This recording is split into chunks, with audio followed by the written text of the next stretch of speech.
जो अमरनाथ जी की यात्रा पे आएंगे उनको डर हो ही नहीं सकता। उनकी रक्षा करने वाला तो बैठा हुआ है यहाँ, तो डर किसका? हमने भी रोया है जितना आपने रोया है। हमने भी खाना नहीं खाया, नींद नहीं आ सकी। क्या ऐसे दरिंदे आज भी हैं जो इंसानियत का कत्ल करते हैं? और मैं उनसे उम्मीद देता हूँ कि घबराइए नहीं, ये कुर्बानियाँ ज़ाया नहीं होंगी, इनका बदला लिया जाएगा और ज़बरदस्त बदला लिया जाएगा। सबसे ज़्यादा नुकसान अगर इस इंडस वाटर ट्रीटी से हुआ है वो रियासत जम्मू कश्मीर को हुआ है। हम कोई भी बिजली घर नहीं बना सकते जब तक उनकी इजाज़त नहीं आए। आज मैं गवर्नमेंट ऑफ इंडिया से, आपकी इस चैनल से अपील करता हूँ, आज वक्त आ गया है, वो पानी थोड़ा सा जम्मू के लोगों के लिए लाइए, वो स्कीम जारी कीजिए जिससे कि हम लोग बच सकें। हम प्यास से मर रहे हैं। पहले तो इन पड़ोसी जो यहाँ पे शहीद हो गए उनके परिवारों से कहूँगा, उस नई दुल्हन से कहूँगा तो 6 दिन पहले शादी हुई थी, उस बच्चे से कहूँगा जिसने अपने बाप की लाश को देखा खून से लपटे हुए। हमने भी रोया है जितना आपने रोया है। हमने भी खाना नहीं खाया, नींद नहीं आ सकी। क्या ऐसे दरिंदे आज भी हैं जो इंसानियत का कत्ल करते हैं? जो इंसान नहीं है वो दरिंदे हैं। वो कहते हैं अपने आप को मुसलमान कहते हैं, मैं समझता हूँ बिल्कुल मुसलमान नहीं है, वो शैतान है, वो इब्लीस की औलाद है। और इन लोगों से, उनके परिवारों से कहना चाहता हूँ, हम आपके साथ हैं। इस गम में हर कोई, न सिर्फ जम्मू कश्मीर का, न सिर्फ भारत का, मगर वो सारे देश जिन्होंने आतंकवाद देखा है उनके साथ उनकी हिमायत है। उनके आंसू में, दिलों में वो गम है जो उन्हें खुद भी देखा होगा। और मैं उनसे उम्मीद देता हूँ कि घबराइए नहीं, ये कुर्बानियाँ ज़ाया नहीं होंगी, इनका बदला लिया जाएगा और ज़बरदस्त बदला लिया जाएगा। हिल जाएंगे। आज हम वो प्याला जो है वो लबरेज हो गया है, भर गया है, वो घड़ा भर गया है। आज हम पीछे नहीं रहेंगे, इसको जड़ से निकालना ज़रूरी है। तब मैं समझता हूँ उनकी आत्माओं में शांति आएगी। यहाँ बहुत शहीद हुए, 35 साल हम यही देख रहे हैं, बेगुनाहों को मारा गया और समझते थे कि इसे वो जीत जाएंगे। आज तक नहीं जीते, आगे भी कभी नहीं जीतेंगे। इस वाक़े के जिक्र के दौरान जब मुख्यमंत्री उमर अब्दुल्ला साहब विधानसभा में एड्रेस कर रहे थे, उनकी आंखें नम थीं, पूरे भारतवासी उनके तरफ देख रहे थे और उनकी एक एक सिसकियाँ उन 26 परिवारों तक भी पहुँची। लेकिन इस बीच हमारा जो पड़ोसी मुल्क है पाकिस्तान, वहाँ से गीदड़ भभकियाँ आ रही हैं जो आतंकी फैक्ट्री चलाता है। आपके भी तमाम बयान आए जिसने पाकिस्तान के मुंह पर करारा तमाचा मारा है। तमाम वहाँ के नेता ये कहते हैं कि सिंधु का पानी तो रोक दिया, या तो सिंधु के धारा के बीच में उनका खून बहेगा या पानी बहेगा। कहना बहुत आसान है। इंडस वाटर ट्रीटी जब बनाई गई थी उसमें हस्ताक्षर हुए थे, जम्मू कश्मीर के अवाम को उसमें नहीं लिया गया। सबसे ज़्यादा नुकसान अगर इस इंडस वाटर ट्रीटी से हुआ है वो रियासत जम्मू कश्मीर को हुआ है। हम कोई भी बिजली घर नहीं बना सकते जब तक उनकी इजाज़त नहीं आए। हम कोई पानी वहाँ से निकालने, एक बाल्टी निकाल सकते जबकि उनकी इजाज़त हो।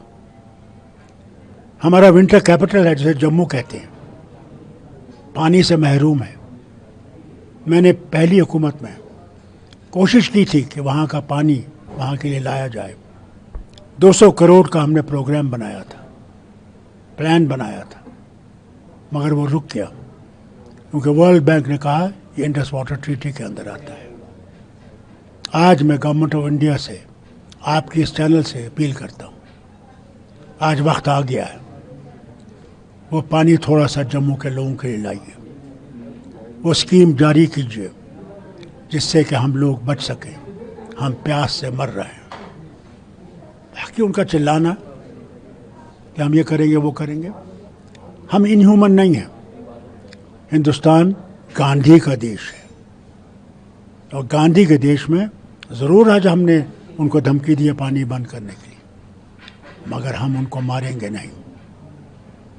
हम इतने जालिम नहीं हैं जितने वो हैं। उन्हें हर वक्त जुल्म किया है, अपनी आवाम पे जुल्म किया, हम पे तो छोड़ दीजिए, अपनी आवाम पे जुल्म किया। हालत देखिए वहाँ क्या है। ये देखिए बलूचिस्तान में क्या हो रहा है, हम उसके जिम्मेदार नहीं हैं, वो हैं। सिंध में क्या हो रहा है, नॉर्थ वेस्ट फ्रंटियर में पख्तूनों के साथ क्या हो रहा है, ये उनको देखना चाहिए। अपने देश को तो बचा नहीं सके, अब हमारे देश को ख़त्म करने की कोशिश कर रहे हैं, उसमें कामयाब नहीं होंगे। जब ये वाकया हुआ उसके बाद आप पहली बार पहलगाम आए हैं। आज आप जब टूरिस्ट से मिल रहे थे, उनके चेहरे पर एक अलग सी चमक पहलगाम में आकर दिखाई दे रही थी। जब भी वो कश्मीर आते हैं, कहते हैं कश्मीर हिंदुस्तान के माथे का ताज है। वो यहाँ पर आके अपनी तमाम बीमारियों को भूल जाते हैं, अपने परिवार के लोगों को आते हैं स्वच्छंद घूमने के लिए, आज़ादी से घूमने के लिए। लेकिन जब 22 अप्रैल की घटना हुई तो देश के तमाम लोग कश्मीर के समर्थन में भी आए। गृह मंत्री अमित शाह जी अगले दिन यहाँ पर मौजूद थे। नेता प्रतिपक्ष राहुल गांधी भी आए यहाँ पर, उन्होंने उमर अब्दुल्ला साहब से मुलाकात की। तमाम पॉलिटिकल पार्टीज के डेलीगेशंस यहाँ पर आए हैं। इस घटना के बाद कैसे इसका मुंहतोड़ जवाब पड़ोसी मुल्क को दिया जाए, आतंक की फैक्ट्री को दिया देखिए, जाए? पहली बात क्या आपको आपकी वजीर आजम साहब से कोई बात देखिए, नहीं? पहली बात आपको मैं बताऊं, मेरा दिल बहुत खुश हुआ, बहुत गमगीन था। मैं नहीं समझता था कि मैं इन घाटियों को कैसे देखूंगा जहाँ कोई नहीं है, मगर मुझे हिम्मत दी उन बच्चों ने।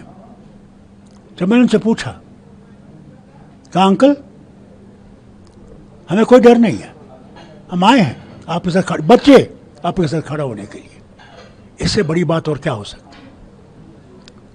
बड़े तो डर गए, बच्चे नहीं डर रहे। यही मैं देश से कहता हूँ, आइए और उन आतंकवादियों को और उस मुल्क को जवाब दीजिए, हम तुमसे डरने वाले नहीं हैं। हम आएंगे, ज़्यादा से ज़्यादा आएंगे, और मुझे उम्मीद है बहुत आएंगे। वही तमाशा है उस देश को और उन आतंकवादियों को। आपका एक बयान आया कि ये घटना बिना लोकल सपोर्ट के नहीं हो सकती। उस पर महबूबा मुफ्ती जी का बयान आया, उन्होंने कहा कि कैसे लोकल्स का इन्वॉल्वमेंट हो सकता है, कैसी बात करते हैं? अब महबूबा जी के हर बात का मैं जवाब दूं तो अच्छा नहीं लगेगा। महबूबा जी से मैं कहूँगा ऐसी बातें मत करिए। क्या इन 35 साल में जब ये शुरू हुआ तो किसने शुरू किया? कौन थे जो पार गए? कौन आए जिन्हें हमें वारकुंड को मारा, हमारे पंडित भाइयों को यहाँ से निकाला? कौन थे? जरा वो जवाब देना। जहाँ मैं वजीर आला होकर नहीं जा सकता था, ये जाती थी उन टेररिस्ट के घरों में, उसका जवाब दे। हम कभी टेररिज्म के साथ नहीं रहे, न रहेंगे। न हम कभी पाकिस्तानी थे, न हैं, न होंगे। हम भारत का अटूट अंग हैं और हम भारत का मुकुट हैं। और ये कितना भी भारत के मुकुट को पीला करने की कोशिश करेंगे, कभी नहीं होगा। वो मुकुट चमकता रहेगा। और यहाँ पे अमरनाथ जी हैं, जहाँ बैठे अमरनाथ जी भी हमारी आरक्षा करेंगे। भारत लगातार ये प्रयास कर रहा है इस घटना के बाद कि जो आतंकी फैक्ट्री पाकिस्तान है उसको FATF की ग्रे लिस्ट में फिर से भेजा जा सके। इसको लेकर के प्रयास किया जा रहा है। करें, हम सब उसी को देख रहे हैं। सारे भारत, सारा दुनिया देख रही है और हम उम्मीद करते हैं कि इसका आतंकवाद का खात्मा होगा, ख़त्म हो जाएगा। हम तो चाहते हैं। भैया हम लोग लेना क्या है, हम गरीब इलाका है। एक ही चीज़ हमें खुदा ने दी है, खूबसूरती। अब देखिए, जहाँ टेम्परेचर 45 है, 46 है, वहाँ मेरे ख्याल से आज यहाँ 18 भी नहीं होगा, 17 होगा। कितनी खूबसूरत घाटियाँ हैं, क्या लिदर का दरिया है, मगर आज आंसू बहा रहा है। जहाँ यहाँ एक जगह नहीं मिलती थी चलने को, वहाँ आज मायूसी है, खामोशी है। इस खामोशी को दूर करना है, वो करेंगे, वो आएंगे। मैं अपने साथियों से कहता हूँ, अपने वतन के लोगों से कहता हूँ, अपने भाइयों से कहता हूँ, घबरा मत, वो आएंगे, ज़रूर आएंगे और बहुत जल्दी आएंगे। एक तरफ जहां 140 करोड़ भारतवासी दिल्ली की तरफ निगाहें लगा करके बैठे हैं कि कार्रवाई की जाएगी, मुंहतोड़ जवाब दिया जाएगा इस घटना को लेकर के, क्योंकि ये पहली घटना नहीं है जो बॉर्डर पार से हुई है। लेकिन जो कांग्रेस पार्टी के तमाम नेता हैं, पंजाब के पूर्व मुख्यमंत्री चरणजीत सिंह चन्नी साहब हैं, उन्होंने सवाल खड़ा कर दिया है पिछले सर्जिकल स्ट्राइक पे। उन्होंने कहा ये हुआ भी था। देखिए, इस वक्त नहीं है ऐसी बातें करने का। अगर हम ऐसी बातें करेंगे तो हम अपने पड़ोसी को मजबूत करते हैं। ये बातें उसके बाद हो सकती हैं, पहले इनसे खात्मा तो करें। जब खात्मा हो जाएगा फिर सब चीज़ों पे बात होगी, कैसे आए, क्यों आए, किधर से आए, कौन साथ था, कहाँ चूक हुई, ये सब बातें उस वक्त होंगी, आज नहीं करने का वक्त।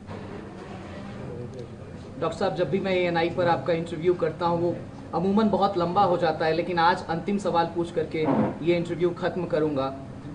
आज से करीबन 1 महीने बाद अमरनाथ की यात्रा शुरू होने वाली है। करोड़ों श्रद्धालु जो हिंदू हों, तमाम धर्मों के हों, वो इस यात्रा के लिए पहलगाम से होकर के गुजरते हैं। उनके दिल में वो डर ना रहे, वो भय ना रहे। आप पूर्व वजीरे आला होने के नाते और एक जागरूक नागरिक होने के नाते उनको क्या मैसेज पहलगाम की धरती से, जहां पर ये वाकया हुआ है, क्या देना चाहिए? जो अमरनाथ जी की यात्रा पे आएंगे उनको डर हो ही नहीं सकता। उनकी रक्षा करने वाला तो बैठा हुआ है यहाँ, फिर डर किसका? डर तो उसको होगा ना जिसके दिल में अमरनाथ जी नहीं होंगे। डर तो उसको होगा जिसको उस प्रभु की कि वही मारने वाला है, वही जिंदगी देने वाला है। फिर कहा डर किसका? घर में बैठ के भी इंसान मर सकता है, कुर्सी पे बैठ के मर सकता है, रास्ते पे चल के मर सकता है। अरे भैया आओ, दर्शन करो, बाबा के दर्शन करो, आओ, भोले बाबा के दर्शन करो, आओ आओ, आ जाओ, ज़्यादा से ज़्यादा आओ। हो सकता है यहाँ से जो दुआएं ले जाओगे सारे भारत पे एक नया सूरज चमकेगा। अगर आप ये वीडियो YouTube पर देख रहे हैं तो हमारे चैनल को सब्सक्राइब कर बेल आइकन दबाएं और Facebook पर देख रहे हैं तो हमारे पेज को लाइक करें। 8 मिलियन प्लस सब्सक्राइबर, आपके इस भरोसे के लिए बहुत धन्यवाद।